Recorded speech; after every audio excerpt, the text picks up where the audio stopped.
ನಮಸ್ಕಾರ, ನೀವು ನೋಡ್ತಾ ಇದ್ದೀರಾ ಸ್ಪೀಡ್ ನ್ಯೂಸ್ ಕನ್ನಡ. ನಾನು ಸಂತೋಷ್ ಕಶ್ಯಪ್. ರಾಜ್ಯದ ಉಪಚುನಾವಣೆಯ ಫಲಿತಾಂಶವೇನೋ ಬಂತು. ಆಡಳಿತಾರೂಢವಾದಂತಹ ಕಾಂಗ್ರೆಸ್ ಪಕ್ಷವೇ ಎರಡೂ ಕ್ಷೇತ್ರಗಳನ್ನು ತಮ್ಮದಾಗಿಸಿಕೊಳ್ತು. ಒಂದು ದಾವಣಗೆರೆ ದಕ್ಷಿಣ, ಮತ್ತೊಂದು ಬಾಗಲಕೋಟೆ. ದಾವಣಗೆರೆ ದಕ್ಷಿಣದಲ್ಲಿ ಮುಸ್ಲಿಂ ನಾಯಕರ ತೀವ್ರವಾದಂತಹ ಒಂದು ಅಸಮಾಧಾನ ಇದ್ದರೂ ಕೂಡ ಅವರನ್ನು ಓಲೈಸುವಲ್ಲಿ ಸಫಲವಾಯಿತು ಕಾಂಗ್ರೆಸ್ ಪಕ್ಷ. ಜೊತೆಗೆ ಎಲ್ಲ ಲೆಕ್ಕಾಚಾರದ ಮಧ್ಯ ಈಗ ಅಬ್ದುಲ್ ಜಬ್ಬಾರ್ ಅವರು ಕೂಡ ಮಾತಾಡ್ತಾ ಇದ್ರು, ಏನು ದಾವಣಗೆರೆಯ ಎಲೆಕ್ಷನ್ ಆದಂಥ ನಂತರದಲ್ಲಿ ಹೈಕಮಾಂಡ್ಗೆ ಒಂದು ರಿಪೋರ್ಟ್ ತಲುಪಿದೆ, ಪಕ್ಷ ವಿರೋಧಿ ಚಟುವಟಿಕೆಯಲ್ಲಿ ಭಾಗಿಯಾಗಿದ್ದಾರೆ ಅನ್ನುವಂಥ ಕಾರಣಕ್ಕೆ ಏನು ಈ ಮುಸ್ಲಿಂ ನಾಯಕರ ತಲೆದಂಡಗಳಾಯಿತು. ಅದರಲ್ಲಿ ಪ್ರಮುಖವಾಗಿ ಕೆಪಿಸಿಸಿ ಅಲ್ಪಸಂಖ್ಯಾತ ಘಟಕದ ಅಧ್ಯಕ್ಷರಾಗಿದ್ದಂತಹ ಅಬ್ದುಲ್ ಜಬ್ಬಾರ್ ಅವರ ರಾಜೀನಾಮೆ ಆಗತ್ತೆ, ತಲೆದಂಡವಾಗತ್ತೆ. ಅದಾದ ಮೇಲೆ ರಾಜಕೀಯ ಕಾರ್ಯದರ್ಶಿ ಆದಂಥ ನಜೀರ್ ಅಹಮದ್ ಅವರು, ಜಮೀರ್ ಅವರ ಹೆಸರು ಕೇಳಿಬಂತು. ಬಟ್ ಎಲ್ಲವನ್ನೂ ತಲೆ ಕೆಳಗಾಗಿ ಮಾಡಿದಂಥದ್ದು ದಾವಣಗೆರೆ ದಕ್ಷಿಣದ ಮತದಾರರು.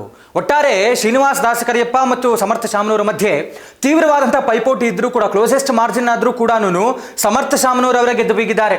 ಹೀಗಾಗಿ ಕಾಂಗ್ರೆಸ್ ತೆಕ್ಕೆಗೇನೆ ಈ ಒಂದು ದಾವಣಗೆರೆ ದಕ್ಷಿಣ ಮತ್ತೊಮ್ಮೆ ಸೇರ್ಪಡೆಯಾಗಿರುವಂಥದ್ದು.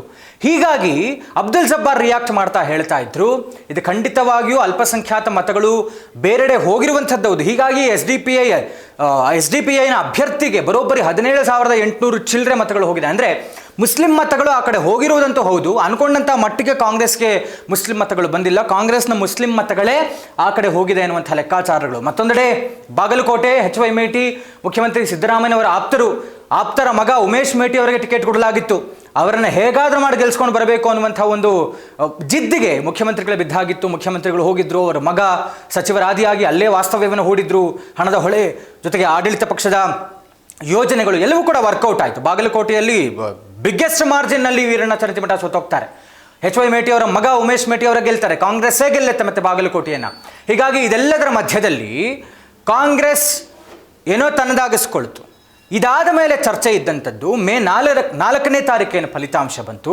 ಫಲಿತಾಂಶದ ನಂತರದಲ್ಲಿ ರಾಜಕೀಯ ಪಡಸಾಲೆಯಲ್ಲಿದ್ದಂಥ ಚರ್ಚೆಗಳೇನು ಅಂತಂದರೆ, ರಾಜ್ಯ ಕಾಂಗ್ರೆಸ್ ರಾಜಕಾರಣದಲ್ಲಿ ಬಹುದೊಡ್ಡ ಬದಲಾವಣೆ ಆಗಬಹುದು ಅನ್ನುವಂಥ ಚರ್ಚೆಗಳು ಬೇಕಾದಷ್ಟಿತ್ತು. ಅಂದರೆ ಒಂದು ಸಂಪುಟ ವಿಸ್ತರಣೆಯೋ ಅಥವಾ ಸಂಪುಟ ಪುನರ್ರಚನೆ. ಯಾಕೆ ಅಂತಂದರೆ ಹಲವಾರು ಜನ ಶಾಸಕರು 40-45 ಜನ ಈಗಾಗಲೇ ದೆಹಲಿ ಕಡೆಗೆ 2-3 ಬಾರಿ ಹೋಗಿ ಬಂದಿದ್ದಾರೆ. ಹೈಕಮಾಂಡ್ ನಾಯಕರ ಮೇಲೆ ಒತ್ತಡ ತರುವಂತಹ ಕೆಲಸ ಮಾಡಿದ್ದಾರೆ. ಈ ಮಧ್ಯೆ KPCC ಅಧ್ಯಕ್ಷ ಗಾದಿ ಮೇಲೆ ಸತೀಶ್ ಜಾರಕಿಹೊಳಿ ಅವರ ಕಣ್ಣಿದೆ. ಅದರ ಬದಲಾವಣೆ ಆಗಬೇಕು, ಅಧ್ಯಕ್ಷ ಸ್ಥಾನ ನನಗೆ ಕೊಡಿ ಅನ್ನುವಂಥದ್ದು. ಈ ಮಧ್ಯೆ ಬಹಳಷ್ಟು ಚರ್ಚೆಯಲ್ಲಿದ್ದಂಥದ್ದು ಸರ್ಕಾರ ಬಂದಾಗಲಿಂದಲೂ ಕೂಡ ಈ ಒಂದು ಅಧಿಕಾರ ಹಂಚಿಕೆ, ಮುಖ್ಯಮಂತ್ರಿ ಬದಲಾವಣೆ ವಿಚಾರ. ಹೀಗಾಗಿ ಮುಖ್ಯಮಂತ್ರಿ ಬದಲಾವಣೆ ಆಗೇ ಬಿಡುತ್ತಾ ಅನ್ನುವಂಥದ್ದಕ್ಕೆ ಆಗಲ್ಲ, ಈಗ ಸಮಯ ಅಲ್ಲ, ನಾವಿನ್ನೂ ನಿರ್ಧಾರ ಮಾಡಿಲ್ಲ ಅಂತ ಏನು ಹೇಳಿದ್ರು AICC ಅಧ್ಯಕ್ಷರ ಮಲ್ಲಿಕಾರ್ಜುನ್ ಖರ್ಗೆ ಅವರು. ಬಟ್ ಇದೆಲ್ಲದರ ಮಧ್ಯೆ ನಿನ್ನೆ ಮುಖ್ಯಮಂತ್ರಿಗಳು ಒಂದು ಮೈಸೂರಿನಲ್ಲಿ ಒಂದು ಸಭೆಯಲ್ಲಿ ಭಾಗಿಯಾಗ್ತಾರೆ. ಅವರ ಆಪ್ತ ಮಾಜಿ ಸಚಿವ ಮಧುಗಿರಿ ಶಾಸಕರಾದಂತಹ KN ರಾಜಣ್ಣ ಅವರು ಭೇಟಿಯಾಗ ಬರ್ತಾರೆ. ಭೇಟಿಯಾಗಿ ಬಂದಂಥ ನಂತರದಲ್ಲಿ ಒಂದು ಮಾತನ್ನು ಹೇಳ್ತಾರೆ. KN ರಾಜಣ್ಣ ಅವರ ಹೇಳಿಕೆಗಳು ಬೇರೆ ಬೇರೆ ಸಂದರ್ಭಗಳಲ್ಲಿ ಬೇರೆ ಬೇರೆ ರೀತಿಯಾದಂಥದ್ದಿದೆ. ಅದು ಬೇಕಾದಷ್ಟು ರಾಜಕೀಯದ ಚರ್ಚೆಗಳಿಗೆ ಎಡೆ ಮಾಡಿಕೊಟ್ಟಿರುವಂಥದ್ದು. ನಿನ್ನೆಯೂ ಕೂಡ ರಾಜಣ್ಣ ಅವರ ಒಂದು ಹೇಳಿಕೆ ಏನು ಅಂತ ಹೇಳಿದ್ದಾರೆ, ಮುಖ್ಯಮಂತ್ರಿಗಳ ಬದಲಾವಣೆ ಆಗತ್ತೆ ಅಂತ ನಾನು ಹೇಳೋದಿಲ್ಲ, ಮುಖ್ಯಮಂತ್ರಿಗಳ ಬದಲಾವಣೆ ಆಗುತ್ತೆ ಅಂತ ನಾನು ಹೇಳೋದಿಲ್ಲ, ಆದರೆ ಇವರೇ ಮುಂದುವರಿತಾರೆ ಅಂತಲೂ ಹೇಳೋದಕ್ಕಾಗಲ್ಲ ಅಂತ ಹೇಳಿದ್ದಾರೆ ರಾಜಣ್ಣ. ಅಂದರೆ ಸಿದ್ದರಾಮಯ್ಯನವರು ಮುಖ್ಯಮಂತ್ರಿ ಸ್ಥಾನದಿಂದ ಇಳಿತಾರೆ, ಅವರ ಬದಲಾವಣೆ ಆಗುತ್ತೆ ಅಂತ ನಾನು ಹೇಳೋಕ್ಕೆ ಹೋಗಲ್ಲ.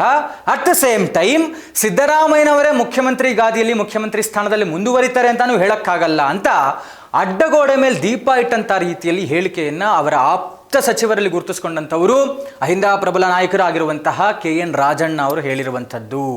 ಹೀಗಾಗಿ ಇದು ಇನ್ನಷ್ಟು ಮತ್ತಷ್ಟು ರಾಜಕೀಯದ ಚರ್ಚೆಗಳಿಗೆ ರಾಜಣ್ಣ ಅವರ ಹೇಳಿಕೆ ಎಡೆ ಮಾಡಿಕೊಡ್ತಾ ಇದೆ. ಒಂದು ಕಡೆ DK ಬ್ರದರ್ಸ್ ದೆಹಲಿಯಲ್ಲಿ ವಾಸ್ತವ್ಯವನ್ನು ಹೂಡಿ ಹೈಕಮಾಂಡ್ ನಾಯಕರ ಮೇಲೆ ಒತ್ತಡವನ್ನು ತಂದರು. ಏನು ಅಧಿಕಾರ ಹಂಚಿಕೆ ಮಾತುಕತೆ ನಿಜವಾಗಿಯೂ ಆರಂಭಿಕ ದಿನಗಳಲ್ಲಿ ಆಗಿದ್ದರೆ ಅದರ ಪ್ರಕಾರ ನಡೆದುಕೊಳ್ಳಿ, ನನಗೆ ಮುಖ್ಯಮಂತ್ರಿ ಗಾದಿಯನ್ನು ಬಿಟ್ಕೊಡ್ಬೇಕು ಇನ್ನುಳಿದಂಥ 2 ವರ್ಷ. ಯಾಕೆಂದರೆ ಮೇ 20ಕ್ಕೆ ರಾಜ್ಯದಲ್ಲಿ ಕಾಂಗ್ರೆಸ್ ಸರ್ಕಾರ ಬಂದು 3 ವರ್ಷ ಆಗುತ್ತೆ.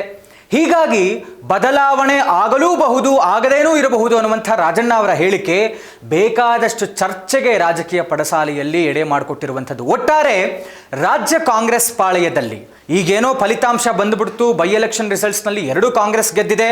ಆದರೆ ದೇಶವ್ಯಾಪಿ ಪಂಚರಾಜ್ಯ ಚುನಾವಣೆಗಳ ಫಲಿತಾಂಶವನ್ನು ನೋಡಿದಾಗ 3 BJP ಗೆದ್ದಿದೆ. ಒಂದೇ ಒಂದು ಕಡೆ ಕೇರಳದಲ್ಲಿ ಕಾಂಗ್ರೆಸ್ ಬರೋಬ್ಬರಿ ಸಾಧನೆಯನ್ನು ಮಾಡಿರುವಂಥದ್ದು, 106 2/3 ಮೆಜಾರಿಟಿನ ಕೇರಳದಲ್ಲಿ ಗೆದ್ದಿದೆ. ಹೀಗಾಗಿ ಅದರಲ್ಲೂ ಕೂಡ ಸದರ್ನ್ ಸ್ಟೇಟ್ಸ್ ಏನಿತ್ತು, ದಕ್ಷಿಣ ಭಾಗದ ರಾಜ್ಯಗಳೇನಿದ್ವು, ಅದರಲ್ಲಿ ಒಂದು ಪ್ರಾಬಲ್ಯವನ್ನು ಸಾಧಿಸಬೇಕು ಅಂತ ನೋಡಿದಾಗ ತೆಲಂಗಾಣ, ಕರ್ನಾಟಕದಲ್ಲಿ ಮಾತ್ರ ಕಾಂಗ್ರೆಸ್ ಇತ್ತು. ಈಗ ಕೇರಳವೂ ಕೂಡ ಕಾಂಗ್ರೆಸ್ ತೆಕ್ಕೆಗೆ ಸೇರ್ಪಡೆಯಾಗಿರುವಂಥದ್ದು. ಹೀಗಾಗಿ ಇದರಲ್ಲಿ ಸಿದ್ದರಾಮಯ್ಯನವರ ಪಾತ್ರವೂ ಹೆಚ್ಚಿದೆ.